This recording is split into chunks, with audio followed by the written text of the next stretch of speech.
नमस्कार दोस्तों, आपका हमारे चैनल में स्वागत है। आज हम लोग भारतीय संविधान पढ़ेंगे। भारतीय संविधान में जो है भारत में संवैधानिक विकास का क्रम देखेंगे। ये क्लास जो है बिहार शिक्षक भर्ती में और यूपी में भी जितने भी एग्जाम होते हैं जिसमें भी पॉलिटी पूछी जाती है उनके लिए क्लास जो है बहुत ही हेल्पफुल रहने वाली है। चलिए स्टार्ट करते हैं। सबसे पहले हम लोग संवैधानिक विकास का क्रम देखेंगे। तो रेगुलेटिंग एक्ट जो है 1773 में आया था। उसके बाद जो है 1784 में जो है पिट्स इंडिया एक्ट आया था। उसके बाद अधिनियम 1786 आया था। उसके बाद चार्टर एक्ट 1793 आया था। उसके बाद जो है चार्टर एक्ट 1813 आया था, यानी उसके 20 साल बाद आया था। उसके बाद फिर 1833 का चार्टर अधिनियम आया था। उसके बाद फिर 1853 का चार्टर अधिनियम। उसके बाद भारत शासन विधि 1858 हो जाएगा। उसके बाद फिर भारत परिषद अधिनियम 1861 हो जाएगा।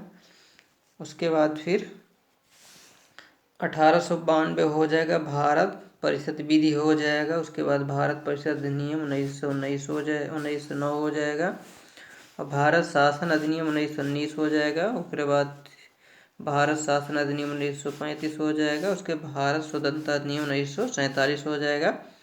तो बारी बारी से एक एक करके किसमें कितना क्वेश्चन बनते हैं देख लेते हैं। तो सबसे पहले हम लोग रेगुलेटिंग एक्ट पढ़ेंगे। इसके अंतर्गत देखते हैं भारत एक सुनिश्चित शासन प्रणाली को आरंभ करने वाला जो अधिनियम कौन था, तो ये रेगुलेटिंग एक्ट 1773 हो जाएगा। रेगुलेटिंग एक्ट जो है किस वर्ष लागू हुआ था, तो 1774 में जो है लागू हुआ था। अब बंगाल प्रेसिडेंसी के प्रशासन हेतु एक गवर्नर जनरल की नियुक्ति किस अधिनियम के तहत जो की जाती है, तो हो जाएगा रेगुलेटिंग एक्ट 1773 एक्ट के तहत जो है की जाती है। और 1773 रेगुलेटिंग एक्ट के अंतर्गत किन अन्य प्रेसिडेंसियों को बंगाल प्रेसिडेंसी के जो है अधीन कर दिया गया है, तो मद्रास हो जाएगा और बम्बई प्रेसिडेंसियों के जो है अधीन कर दिया गया है। और किस अधिनियम के द्वारा जो है बंगाल के गवर्नर को बंगाल का गवर्नर जनरल बना दिया गया, इसमें जनरल शब्द जोड़ दिया गया था, तो हो जाएगा रेगुलेटिंग एक्ट जो है 1773 हो जाएगा। और रेगुलेटिंग एक्ट जो 1773 द्वारा गठित गवर्नर जनरल की परिषद में जो है कुल कितने सदस्य थे, तो इसमें 4 सदस्य थे। अब बंगाल का प्रथम गवर्नर जनरल किसे बनाया गया था, तो हो जाएंगे वारिंग हेस्टिंग हो जाएंगे। वह अधिनियम जिसके अंतर्गत भारत में जो है सर्वप्रथम सर्वोच्च न्यायालय स्थापित किया गया था, तो रेगुलेटिंग एक्ट जो है 1773 हो जाएगा। ये कहाँ पर बनाया गया था, तो ये कोलकाता में बनाया गया था। अगला क्वेश्चन, रेगुलेटिंग एक्ट 1773 द्वारा स्थापित सर्वोच्च न्यायालय में न्यायाधीशों की संख्या कितनी थी, तो 4 हो जाएगा। इसमें एक मुख्य न्यायाधीश थे तथा 3 अन्य न्यायाधीश थे। रेगुलेटिंग एक्ट 1773 द्वारा स्थापित सर्वोच्च न्यायालय की अधिकारिता क्षेत्र में जो है शामिल विषय थे जो है, तो इसमें सिविल शामिल था, आपराधिक शामिल था और न्यायसेना मामले जो है ये इसमें शामिल किया गया था। और 1773 रेगुलेटिंग एक्ट द्वारा स्थापित सर्वोच्च न्यायालय के निर्णय के विरुद्ध अपील जो है किया जा सकता है, तो प्रीवी काउंसिल में जो है अपील किया जा सकता था। और रेगुलेटिंग एक्ट जो है 1773 की त्रुटियों के परिमार्जन हेतु किस अधिनियम को जो है पारित किया गया है, तो एक्ट ऑफ सेटलमेंट हो जाएगा 1781 हो जाएगा। और किस अधिनियम द्वारा ईस्ट इंडिया कंपनी के मामलों को देखते हुए बोर्ड ऑफ डायरेक्टर की जो है स्थापना की गई थी, तो रेगुलेटिंग एक्ट जो है 1773 हो जाएगा।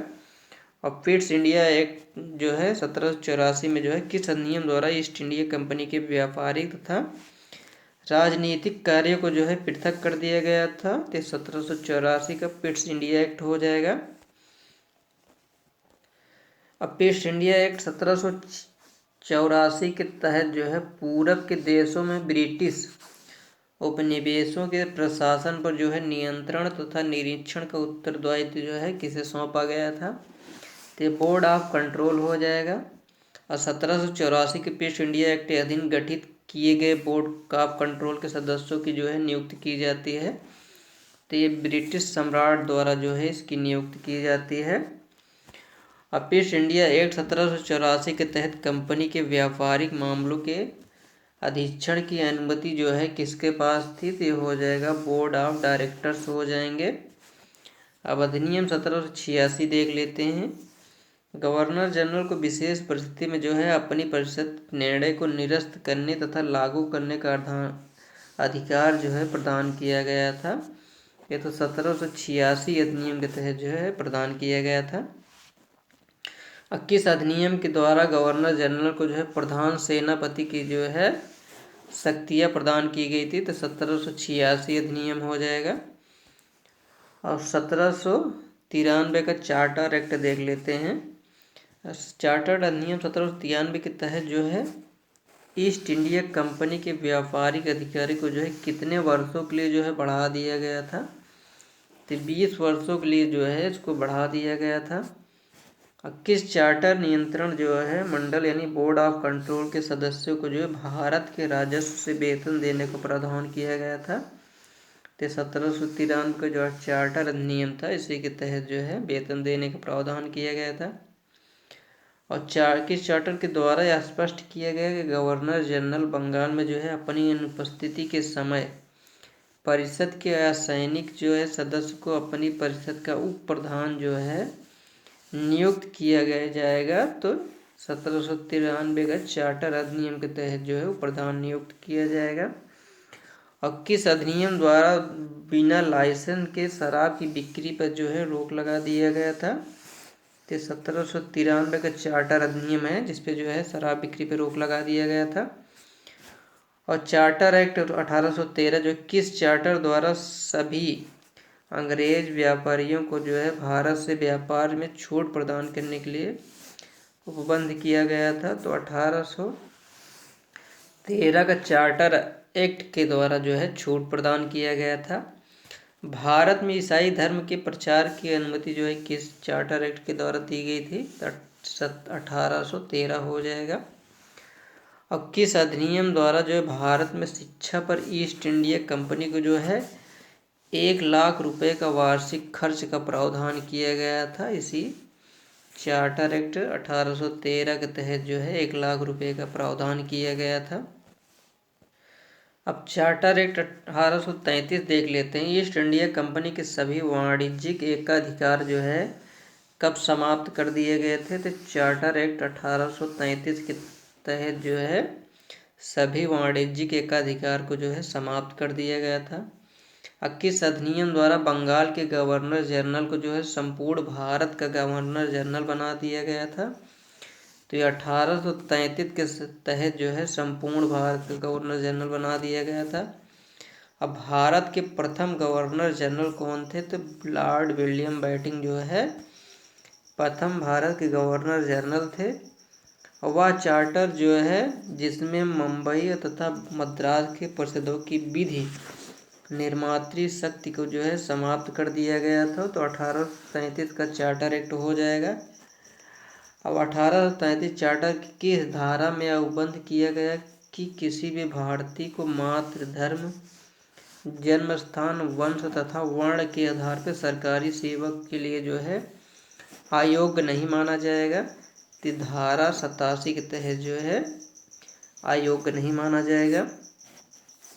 अब किस चार्टर एक्ट के द्वारा जो है सुनिश्चित किया गया कि भारतीय क्षेत्र का प्रशासन अब जो है ब्रिटिश साम्राज्य के नाम से जो है किया जाएगा, तो चार्टर एक्ट 1833 हो जाएगा। अब किस चार्टर एक्ट द्वारा भारत में दास प्रथा को जो है गैर कानूनी घोषित कर दिया गया, तो चार्टर एक्ट 1833 हो जाएगा। अब गवर्नर जनरल की परिषद में एक विधि विशेषज्ञ यानी चौथा सदस्य के रूप में किसका प्रावधान किया गया था, तो चार्टर एक्ट जो है 1833 में जो है इसके तहत प्रावधान किया गया था। पहला विधि विशेषज्ञ किसे नियुक्त किया गया, तो मैकाले को जो है पहला विधि विशेषज्ञ नियुक्त किया गया था 1833 चार्टर एक्ट तहत। और चार्टर एक्ट 1853 में जो है देख लेते हैं। पहली बार किस एक्ट के द्वारा गवर्नर जनरल के विधायी व प्रशासनिक कार्यों का विभाजन किया गया था? तो चार्टर एक्ट 1853 के तहत जो है ये प्रावधान किया गया था। और किस एक्ट द्वारा विधि निर्माण के लिए भारतीय केंद्रीय विधान परिषद की स्थापना की गई थी? तो 1853 का जो है चार्टर एक्ट हो जाएगा। और किस राजलेख में बंगाल के प्रशासनिक कार्य हों तो एक नए लेफ्टिनेंट गवर्नर की जो है नियुक्ति का प्रावधान किया गया था? तो 1853 हो जाएगा चार्टर एक्ट। और भारत जो है इसमें 1853 के चार्टर एक्ट के द्वारा सिविल सेवाओं के लिए प्रतियोगी परीक्षाओं का शुभारंभ किया गया तथा इसे भारतीयों के लिए भी खोल दिया गया। इसी के संदर्भ में जो है 1854 में एक समिति की स्थापना किया गया था, तो मैकाले समिति हो जाएगा। अब भारतीय विधान परिषद में जो है पहली बार क्षेत्रीय प्रतिनिधित्व का सिद्धांत जो है आरंभ किया गया था। तो 1853 चार्टर के जो है अनुसार स्थापित विधान परिषद की जो है प्रतिनिधित्व जो है सिद्धांत जो है स्थापित किया गया था। और किस राजलेख के द्वारा ब्रिटिश सरकार ने जो है ईस्ट इंडिया कंपनी के जो है निवेशकों से भारत में जो की जाने वाली नियुक्ति संबंधी शक्ति के जो है वापस ले लिया गया था? तो इसी 1853 चार्टर एक्ट के तहत जो है वापस ले लिया गया था। अब देखते हैं भारत शासन अधिनियम 1858 का अधिनियम देखते हैं। ब्रिटिश संसद द्वारा जो है act of the waiter government of India किस वर्ष जो है पारित किया गया था? तो 1858 हो जाएगा।